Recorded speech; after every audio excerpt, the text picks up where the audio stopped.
Hey everybody, this is Russ from Retro Game Core. Today we're going to do a guide on dual booting Bazzite onto Windows-based handheld PCs like the ROG Ally X. And the idea here is we're going to split our hard drive into two. One half is going to be just a typical Windows handheld PC experience, and then the other half is going to be a SteamOS experience, much like with the Steam Deck. I've been using this setup for about 2 weeks now, and honestly I really haven't found much of a downside at all. I hate to throw around the word game changer, but it almost feels like it with this setup. For the most part, I just stay within the SteamOS interface, and so I have a very Steam Deck-like experience, including all of the hotkeys and gyro and suspend, all the things that I love about the Steam Deck. But then if I want to jump into Windows, for example to play Game Pass or maybe a game that doesn't work on SteamOS like Destiny 2, I can totally do that as well. So in this video we're going to go through the whole process. We'll talk about all the reasons why you may or may not want to try dual booting your handheld PC, and then I'll walk you through the entire installation process, including upgrading your storage, reinstalling Windows and Bazzite, and then dual booting into each of them.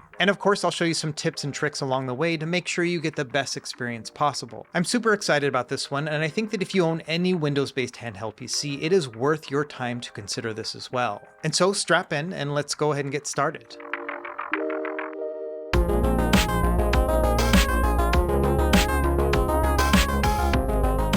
Okay, I want to start by talking about some of the features of Bazzite that I personally didn't quite understand until I had installed it, tried it out myself. After all, there are quite a few other Linux-based distributions that are available that give a similar SteamOS style interface. And we'll go over some of those other ones, but I did find that with Bazzite in particular, there are quite a few features that I really enjoy, and so I want to highlight some of those. Now to start, the user experience is almost identical to the SteamOS experience that you would get on a Steam Deck. For example, if we press that left menu button anytime we're in a game, it's going to bring up that Steam quick menu. Here we can do things like adjust our Steam input settings or check our achievements and things like that. Now if we push the right button, it'll bring up the Steam quick access menu, much like it would on the Steam Deck as well. And here everything is supported within the Ally X, including 120Hz refresh rate as well as VRR. So all those additional upgraded features of the Ally X are also accessible here within Bazzite. We also have native support for the Mango HUD performance overlay, which will allow us to see all of our metrics as we're playing a game, again much like the Steam Deck. But there are a couple things that are unique to Bazzite. If we double click on that quick access menu button, that's going to bring up Handheld daemon. And here we can set up our TDP profiles, which mimic those that are found in Windows. And because it does support the DualSense controller, that means that we will have gyro support right out of the box. And I'll also show you how to turn on gyro and how it works later on in this video. Another benefit of having a Linux environment like this is that we have that Linux kernel suspend and resume feature. And this works exactly as you would expect it to, and a lot better than it does in Windows. All we have to do is just tap on the power button to put it to sleep,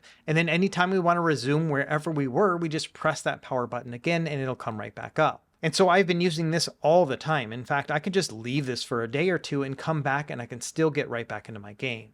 In addition, because this basically mimics the entire Steam Deck experience, you can go and use plugins as well as EmuDeck and it's all going to work. In fact, I just used my own Steam Deck EmuDeck guide to actually get this all up and running. In addition, updating your Linux build is super easy. You literally just update it like you do on a Steam Deck. So you go into settings and then software update and then hit apply. So as you can imagine, that Linux stuff is pretty exciting, but you also have to bear in mind that we're going to be dual booting this both into Windows and Linux. So on the Windows side, we have all the other benefits that just come with the ROG Ally X on its own. This means we'll have access to things like Game Pass or any of those other games that don't work on SteamOS. They'll still work here within Windows. So we are kind of getting the best of both worlds in the fact that we can just bounce between one or the other. And to top it off, we can actually share our storage between the two via the microSD card. Once you put your Steam games onto the card, both the Linux and the Windows side will read it, and so you can share them between the two. And this is easily one of my favorite features of dual booting, and I'll show you how to set it up in this video too. So when it comes down to it, there are a lot of reasons why I think it might be worth considering if you have a Windows-based handheld PC. To put it into context, ever since doing this about 2 weeks ago, I honestly haven't touched my Steam Deck at all. This is the first setup I've ever had where it actually feels like I could replace my Steam Deck, and that's never happened before. Not only do I have that console-like experience of using a Steam Deck, but I have the added CPU and GPU power of the ROG Ally X,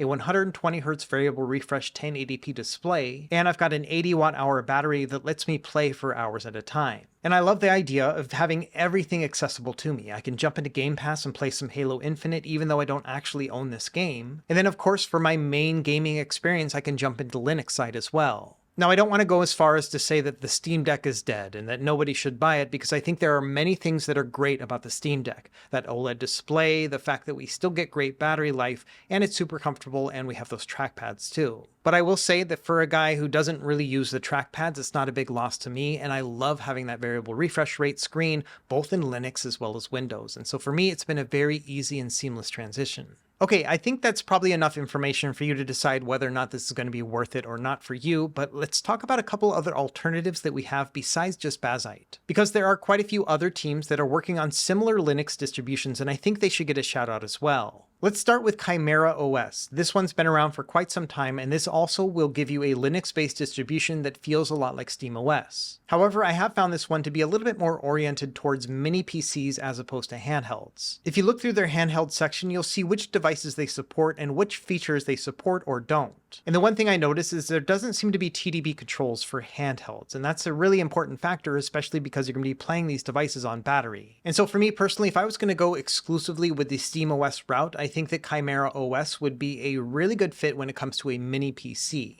Another similar distribution is Hollow ISO. In fact, I think this is the first one that got SteamOS booting a couple years back. And this one seems to be getting a lot more frequently updated and not quite as rough around the edges as it was when I first tested it out at launch. Another distribution is a new one called SteamFork, and this one is made by Futarius, who was the lead developer with Jealous used on a bunch of other retro handhelds. And this one also is very similar in that it gives you a SteamOS user interface, but then is also more centered towards handhelds. However, the main thing to note here is that the majority of the handhelds that are supported are not the big ones. It's mostly stuff like INEO, AYN, and GPD. In the end, I ended up going with Bazzite for a few different reasons. I had seen a couple videos that were pretty convincing, but then also I really like the fact that they have some pretty thorough documentation. And so no matter where you want to install it, on a laptop or a desktop or even a handheld PC, they've got guides for each of those. In addition, their guides on how to set it up for dual booting, which we'll be doing in this video, are also pretty comprehensive. In fact, what we'll be doing in this video is going through the written guide, but in a video format, and I'll leave all this stuff linked down below. And so now let's assume that you are going through the process of installing this on your device. We're going to focus on the ROG Ally X, but of course this will apply to any other handheld PC. Let's start by talking about the tools that I recommend in order to have the best experience. Now theoretically, you could just set this up on the existing hard drive that you have on your handheld, but I do recommend expanding that storage if possible. After all, because you're going to be dual booting into two different operating systems, that does mean that you are going to be cutting your storage in half. And I think the ROG Ally X is probably one of the best devices to do this setup on because it uses a 2280 size SSD. These you can find for a lot cheaper than the typical 2230 ones that you would find on something like the Steam Deck. For example, for my own personal setup, I'm using a 4TB hard drive. That cost me around $200, but it allows me to have 2 TB each in Windows as well as Linux. But of course, just grab whatever storage fits your device and also your budget. Now, if you are going to be replacing your storage, you need to get inside of your device. So you need to have a small Phillips head screwdriver. And then I also recommend a guitar pick or something similar so that you can undo all of the clips around the device. Now, to install Bazzite onto our device, we are going to need a USB flash drive. And you really only need something that's about 10 gigabytes in size, but I'm going to use this one from Samsung.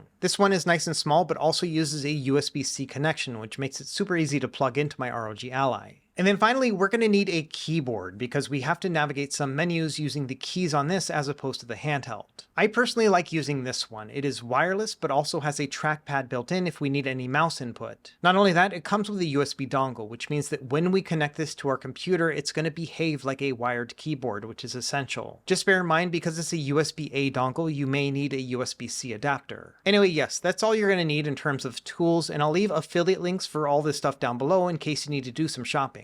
So let's go ahead and upgrade our storage. The first thing you want to do is unencrypt the drive that you have in your existing installation. And this will help prevent any sort of issues when we swap out our hard drives and then also when we toggle between the different operating systems. Either way, to do this, you just want to go into your system settings, then go into privacy and security, and then under device encryption, there should be a toggle button. I've already turned mine off, but if you have yours on, just go ahead and toggle it off. And when you do it, it might take quite a long time, upwards of like 20 minutes. So just grab a snack and drink and come back to it. Either way, once you've unencrypted your device, we are now ready to swap out the hard drive. So let's go ahead and shut down your device and let's grab our SSD. Now, like I mentioned earlier, I used a 4TB drive for my own personal setup, but I did that like 2 weeks ago. And as much as I love you guys, I'm not going to redo all the work that I just did. I just happen to have another hard drive here with me, so we're going to use this one instead as our example. Now, ironically, this one's only 1TB, which is the same size of the drive we're going to be replacing, but it'll still help us walk through the process. So obviously, just use whatever drive size actually works for you. Okay, so first thing, we need to remove all the screws around the device. There are 6 altogether, but bear in mind the one on the very bottom center does not actually come out, it just unscrews. Once you've removed the screws, then take your guitar pick and then go around all of the edges to undo the clips. This can be a little bit tricky, but just take your time and it'll be fine. From there, you can take off the back cover of the device and we can get inside of the internals. Just bear in mind there is one little ribbon connecting them, so be careful there. And right here, front and center, you can see our 2280 SSD. Now, in order to be perfectly safe about this, I do recommend undoing the battery first. It's super easy. It's going to be to the right of the SSD and there's a little metal bracket, so just grab a small tool and then undo that bracket by pushing it down. At that point, you can just flip out the battery connector and it'll come out very easily. Now, replacing the SSD is super easy. You just need to remove one screw and then slide it out of place. From there, I would take out your new SSD and then put the old one back in that same case. That way, if anything ever goes wrong or you want to go back to that original installation, you can just swap them back. After that, you can now put in the new SSD. I've gotten a lot of questions about whether or not a heatsink is necessary, and according to ASUS, they don't think it is. After all, the original SSD doesn't have a heatsink either. Either way, once we have it installed, let's go ahead and screw it back into place, and then now we're going to replace that battery connector. And again, this is super simple. Just push it into place and then take that metal bracket and slide it up to lock it in. And this is what it'll look like when you have everything set up properly. From there, we can now put together our device. So the first thing I usually do is I snap everything back into place with all those clips, and then I screw it together. And that's it. Now we are ready to reboot into our device. Now, one thing of note, you have to plug the device in and leave it for a few moments before you can actually turn it on. And that's because there's a special sensor in the device that knows anytime you open it up, so it needs to be plugged in to reset it. Once you see that orange light, you can go ahead and press the power button, and you should now be able to boot into the device. But just bear in mind, because we're using a brand new SSD, there is no Windows installation on it, so it's going to boot us directly into the BIOS, which is exactly where we want to go. In fact, if we look on the right under the boot priority, you can see there are no bootable installation drives at all on this device. So now what we're going to do is install Windows onto this new hard drive.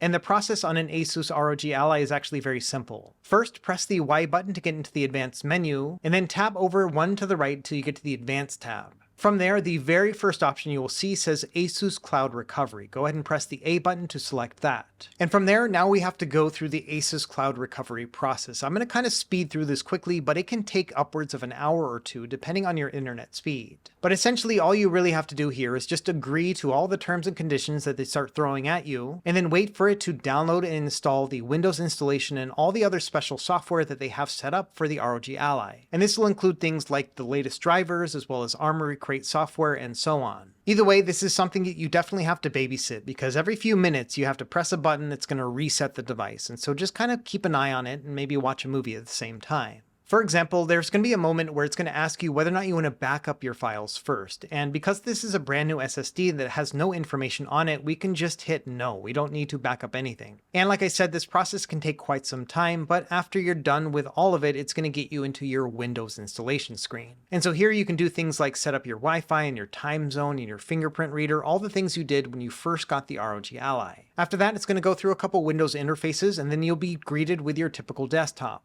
So now we're going to prepare this hard drive for dual booting with Bazzite. First thing I recommend doing is going back into your settings, again back into privacy and security, and then turning off the device encryption. By default, ASUS is going to turn this on, and so this is something that you want to disable. And again, like I mentioned, this can take quite a few minutes to get it all set up. And once this is done, we are now ready to partition this hard drive to make space for that Bazzite installation. At this point, I do recommend getting a mouse and a keyboard just to make things a little bit easier to navigate. So first thing we want to do is we want to go into what they call disk management. This is going to be an app that's already pre-installed on your Windows machine. And when you open this up, you're going to see your main SSD right here with a bunch of different partitions. And the largest partition that you see is going to be your main storage. That's the one we're going to partition into two halves. And to do that, we're going to right click on that large partition and then select shrink volume. And the text is a little bit hard to read, so I'm going to go ahead and zoom in so you can see what I'm going to choose. And so here you can see in the top window that our overall size of the partition is 952,000 megabytes or 952 gigs. And then you can see in the third menu, it's asking you how much of that do you want to shrink. I'm going to shrink it by roughly half. So I'm going to put in 500,000 megabytes or 500 gigs. And you can see below that, it's going to automatically calculate how much is left after that. And so once I click on the shrink button, it's going to give me 500 gigabytes to use with Bazzite and then about 450 to use with Windows. And of course, just use whatever numbers work best for you, depending on the size of your drive.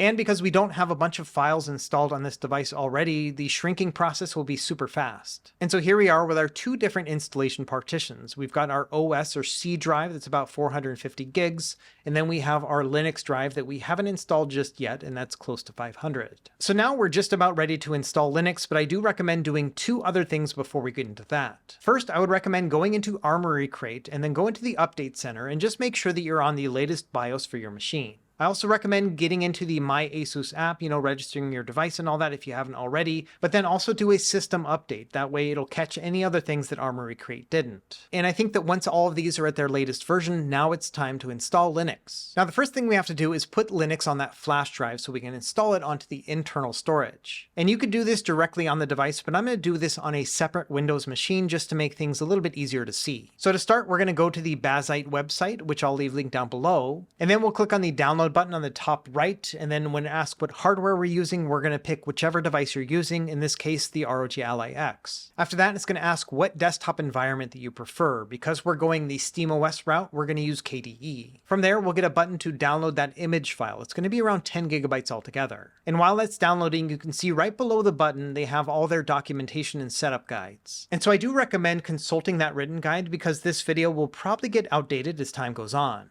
In addition, we're going to need some software to flash this image onto our USB drive. You've got a lot of options to choose from, but for this example, we're going to use Balena Etcher because it has versions for both Windows as well as Mac. And so just make sure that you download and install the image software of your choice. And now once you download the image, we're going to open up Balena Etcher and flash it onto that USB drive. And this is simple. On the left, we'll select Flash from File and then go and navigate to your Bazzite image. Then in the center, it's going to ask the target. This is going to be our USB drive. I already have it plugged into my computer. From there, I'm just going to select it and then we'll select Flash on the far right. Now, because my drive is so large, it's giving me a warning and saying, do you really want to do this? And you're going to say, yeah, man, I want to do it. You might get a couple other prompts, but after that, it's going to flash the image onto your USB drive. And for me, this took about 1.5 minutes altogether. And once it's done, you might get a pop-up saying that there's a new drive that's been installed. Just go ahead and cancel out of all this stuff. From there, you can eject that flash drive and we are now ready to install Bazzite. So now go ahead and plug your flash drive into the ROG Ally and we're going to restart the device and boot it into BIOS. There's a couple different ways you can do that, but I've always found the best way to do it is to reset the device, and as soon as it starts to reset,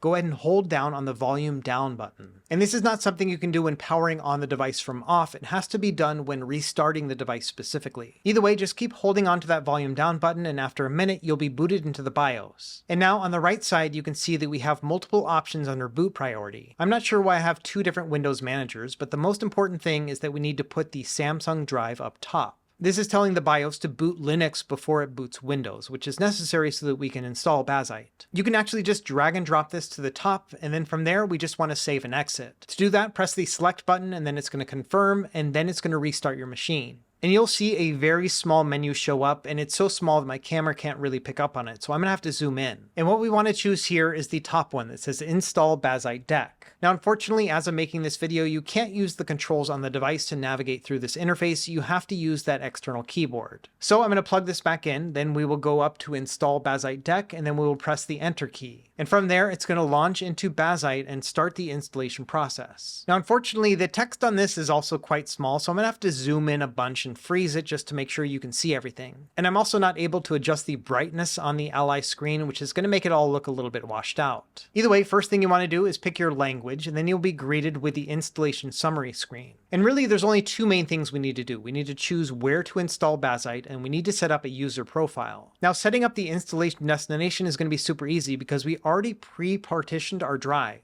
So when you go in there, it's probably already going to be selected. So all you have to do at that point is just choose done. So that was easy. Let's go ahead and set up the user profile next. And this is something that you absolutely must do because you're going to need this password later on when you try to install other things. But essentially you can put whatever name you want, whatever username you want, which will usually be the same thing, and you can also use whatever password as well. And bear in mind, this will become your sudo password later on when you need to do things within Linux. So definitely use a password that you will remember later on. Anyway, after you've done that, you're ready to start the installation. So on the bottom right, there's going to be a little button that says Begin Installation. Again, I have to zoom in here just so you can see it. Either way, just go ahead and click on that, and it'll now start the installation process. And this can also take quite some time, about 10 or 15 minutes in this first part. Once that's done, on the bottom, you'll see some text that says that Bazzite has now been successfully installed and you can reboot your system.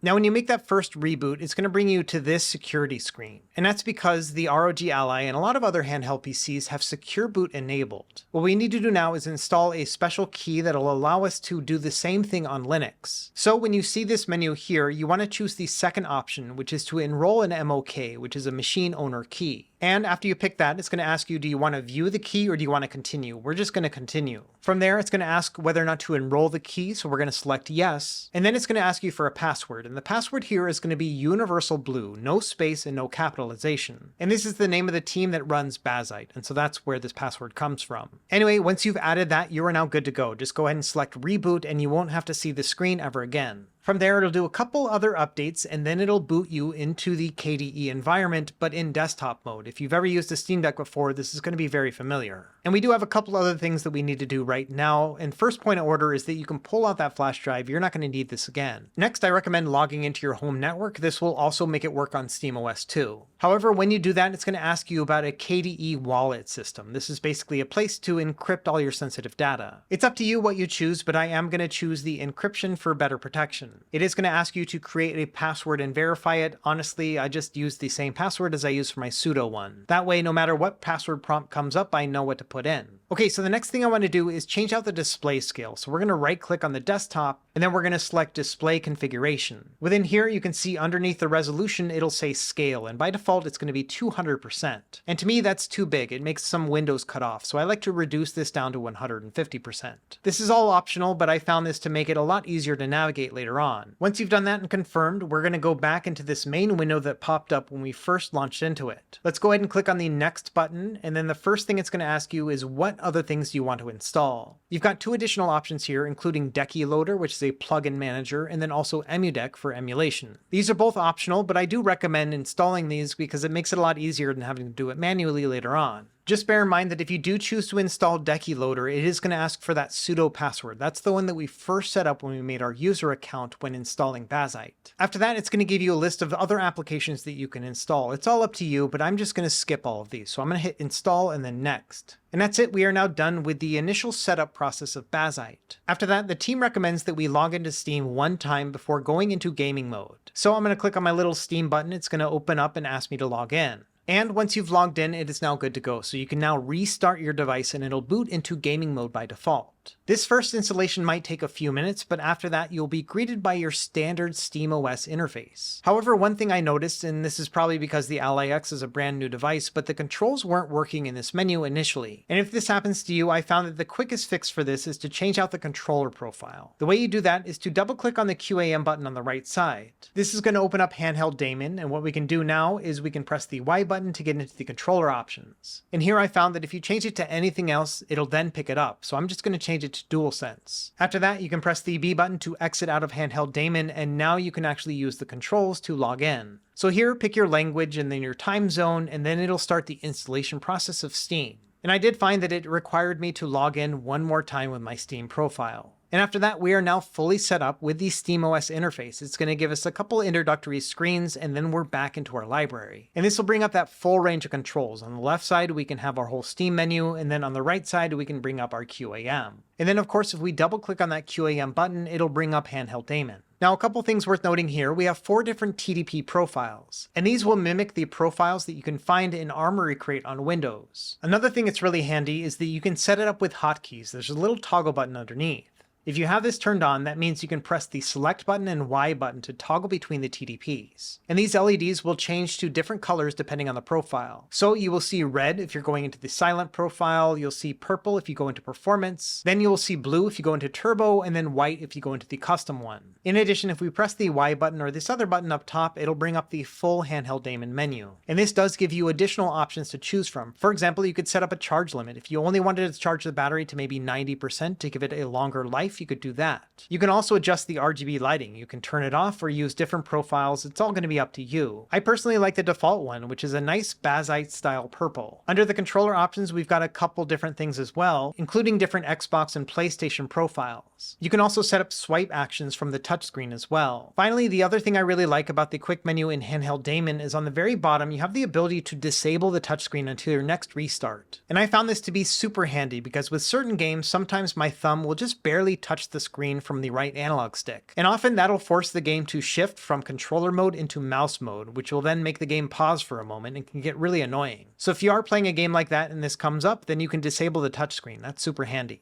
Okay, next I want to show you how to set up gyro controls in case this is something that's important to you. First thing you want to do is double click that QAM button to bring up Handheld Daemon, and then under controller profile, pick either the DualSense or the DualSense Edge. After that, you need to go into the game controller settings. We're going to use Doom Eternal as our example just because this one is very gyro friendly. So here we're going to jump into the controller settings, and then we'll have an option to choose our current button layout. Now go into this submenu and then tab over into the community layouts. And sure enough, the first option there will say DualSense Gyro Optimized Configuration. So just go ahead and click on that and then press the X button to apply the layout. And from there, you should now have working gyroscopic function in combination with your actual controls. One thing of note, once you have this set up, if you're not detecting the gyroscopic controls, I found that an easy fix is to toggle between the Xbox and DualSense controllers, and then it'll usually fix itself. Okay, so now that we've set up the controls, let's talk about actually installing and playing games. If we go into the settings and then the storage options, you can see that, yeah, sure enough, we have about 500 gigs to work with when it comes to adding games to our hard drive.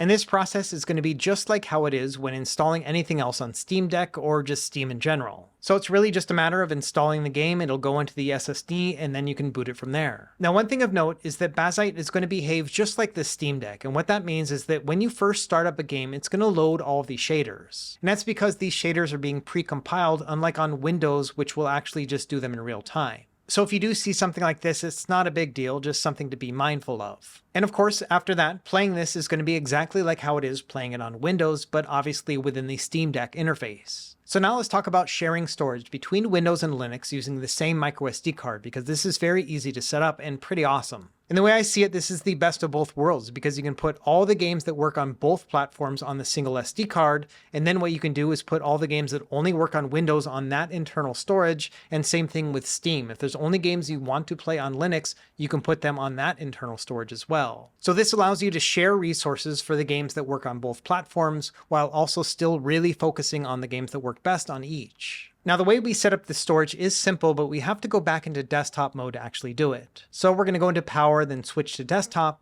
And then once we're back into the desktop mode, you will see an option to mount and open that removable SD card. Now, if when you click on this, it says something like it couldn't mount this device, just give it a minute because often it just takes a little bit of time. Once you see that it says safely remove, that means it's been mounted. In fact, if we close the window and then go back into it, you can see that, yeah, it's been mounted just fine. Now we need to open up Steam, but in desktop mode. Here we're going to go into Steam and then settings. From there, there's going to be an option on the left for storage, and then click on the internal drive option. And below that, there will be a plus sign and it'll say add drive. Let me zoom in real quick so you can see what I'm talking about. From there, just click on the add drive and then pick your microSD card. And sure enough, after that, a bunch of your games are going to pop up as being playable. There might be a couple compatibility files that it has to download and install, but after that, you're good to go. Now you can just return to gaming mode, and if we go into our library, you can see that under installed, we have a bunch of different games to choose from. So let's go ahead and open up one of these games from the microSD card just to verify that yes, it will boot, but then also let's talk about some of our settings within here too. Let's start with that QAM button. We press it once and it'll bring up this right menu, and let's go into that little lightning bolt option. We're going to turn on our performance overlay. Here we can see all the different metrics that you want to see while playing a game. In addition, here we can set the refresh rate of the screen all the way up to 120 Hz with the Ally X, and we can also turn on variable refresh rate if you would like. And really, that's about it when it comes to setting up your games. You can play this just like a Steam Deck at that point. But of course, just bear in mind that there are going to be games that even if they are installed in your microSD card, they're still not going to boot. For example, Destiny 2 unfortunately is just a game that does not work within this SteamOS environment. And that has to do with the anti-cheat measures that Bungie has for this game, which is kind of a bummer. But of course, we can just boot into Windows to play this game. So let's do that and then also set everything up. Now, there are many different ways that you can boot into Windows, but I found that the easiest one is just to boot into BIOS and then choose Windows from there. So the process is going to be exactly the same as we did it before. We're going to restart our system and then hold on to the volume down button as we restart. And same thing here, just keep holding on to it, and when it reboots, it's going to boot into the BIOS. And once you're in the BIOS, it's super simple. Just press on that menu button right above the D-pad, and that's going to give us our boot options. From here, you can pick the Windows Boot Manager and then press the A button. And from there, it's just going to boot directly into Windows. And if you want to boot back into Bazzite, just restart the machine. It's going to do that by default. Anyway, since we're in the Windows environment, let's also set up our microSD card. Again, we're going to open up Steam and then make sure that you're logged in, and then go into Settings and then Storage. And same thing here, we're going to pick our storage drive and then select Add Drive. From there, you should get a pop-up that will have the option of the microSD card, and then press OK. And that's it. Once we go into our library, you can see that we have all the same games. The same ones that were working on Linux now also work in Windows. And again, there might be some compatibility files and other things that need to be downloaded, but after that, you'll be able to boot between one or the other. And of course, this is where I would install things like your Game Pass games and put them on the internal storage since you can't play them on Linux. Anyway, once you're done with Windows, you can just boot back into SteamOS very easily. All you have to do is restart your machine because it's going to boot into Bazzite by default. And sure enough, once we restart the machine, we are now back into Bazzite and we can now swap between one or the other. Okay, and so that's it for this video. I hope this was really helpful in getting it set up. Like I mentioned before, I didn't understand how great this whole experience was until I did it myself. And now that I have, yeah, I'm going to be using this as my primary handheld going forward, even more than the Steam Deck, if you can believe it. Anyway, let me know what you think in the comments down below. Do you have a handheld PC like this? Have you tried dual booting, or are you interested in it now? As always, thank you for watching, and be sure to like and subscribe if you found this helpful, and we will see you next time. Happy gaming.